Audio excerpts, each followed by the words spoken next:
exato. O Ramalho lembrou que tem muito Django em intranet. Muitas empresas utilizam Django localmente. O Google, por exemplo, utiliza bastante Django em sua estrutura. Então, está um screenshot do Verícia,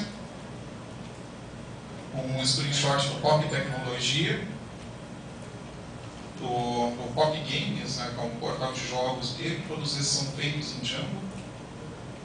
E aquilo que eu falei, o reaproveitamento de código. Don't repeat yourself. Não fique fazendo repetições o tempo todo. Fez uma vez, vai utilizar aquilo mais para frente, usa o mesmo objeto, a mesma classe, a mesma API. O acesso ao banco de dados é todo feito através de uma classe em Python. Você instancia uma classe e começa a trabalhar em cima dela. Aquele conceito que o Ramalho passou, que o Senna passou de classes, ele se utiliza muito no Django. Tá? Porque toda a modelagem dele é uma classe de Python. Então você vai utilizar aquela classe de Python o tempo todo.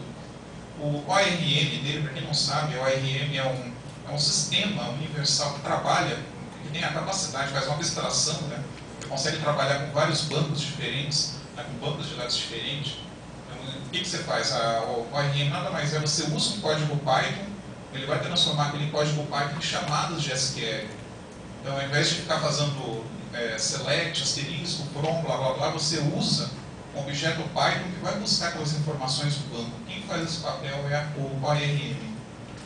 E outra, o mais interessante, né, em outros frameworks que eu já trabalhei, o ORM de alguns são bastante presos, bastante amarrados. Você fica preso naquele sistema, você não consegue sair muito daquilo.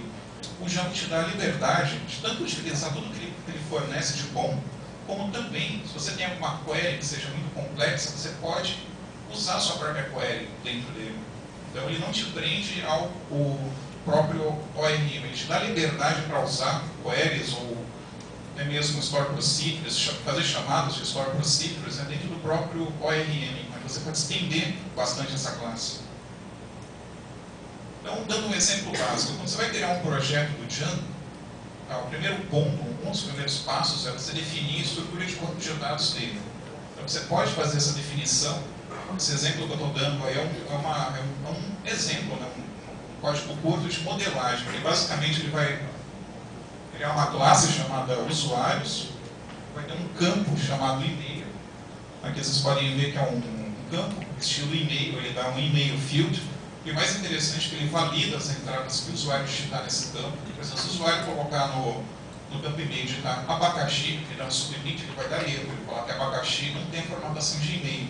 Então, naturalmente, ele espera que uma string de e-mail tenha uma arroba no meio, tenha um .com, .net, .br, alguma coisa que caracteriza aquela entrada do usuário como realmente um registro de e-mail. O nome, que é um char field, você pode definir o tamanho máximo que pode ter aquele campo, max length, coloquei no caso 50. Sobrenome, também faz a mesma coisa. Aqui, isso aqui depois a gente vai ver um pouco mais para frente, para que serve isso. Na hora de você fizer uma chamada nessa classe, ele vai ordenar aquilo pelo nome em forma, nome no caso em listagem alfabética. E esse Unicode eu vou definir qual vai ser, se eu chamar esse objeto diretamente, essa classe diretamente, o padrão dele de exibição vai ser sempre um e-mail, que ele vai mostrar. Eu vou dizer qual o campo default, entre aspas, desse registro.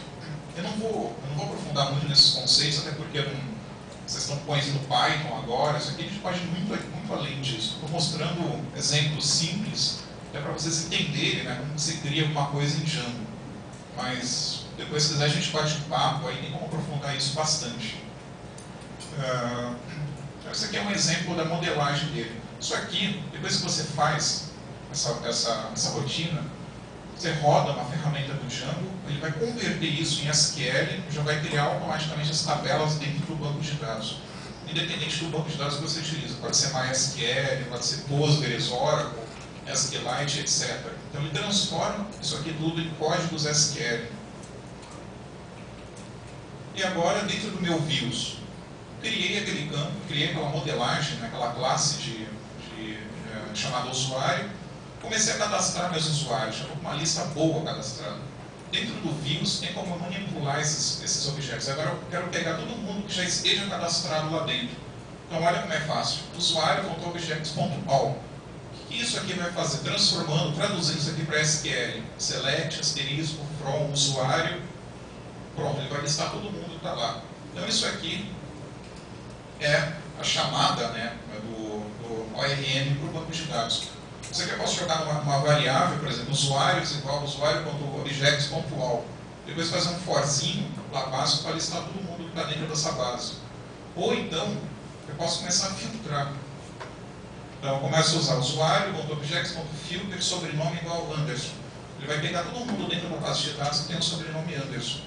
Ou eu posso ainda, já usando o conceito de objetos, começar a concatenar isso aqui, ponto filter, que o nome seja igual a Cristiano. E aí vai. Eu posso usar um exclude, aí tem vários métodos que vocês podem utilizar aí para fazer a chamada ao banco de dados e fazer os filtros de forma bastante eficiente.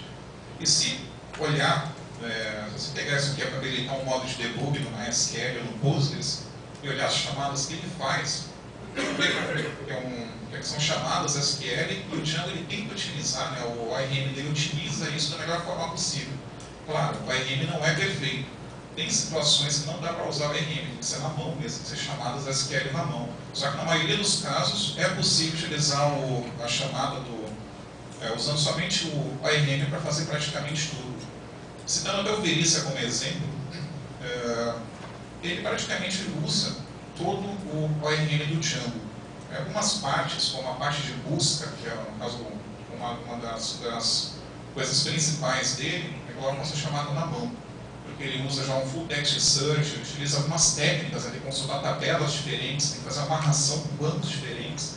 Fazer aquilo com ORM é possível, mas pede muito performance. Então, nesses casos específicos, é melhor montar o seu próprio SQL. Só que na maioria das vezes, 90% dos casos, você pode utilizar isso aqui tranquilamente, ele não vai ter muita perda de performance. Tem perda porque não é perfeito em algumas situações, mas na maioria dos casos vale a pena utilizar ele todinho. Outra característica legal, sistema de templates.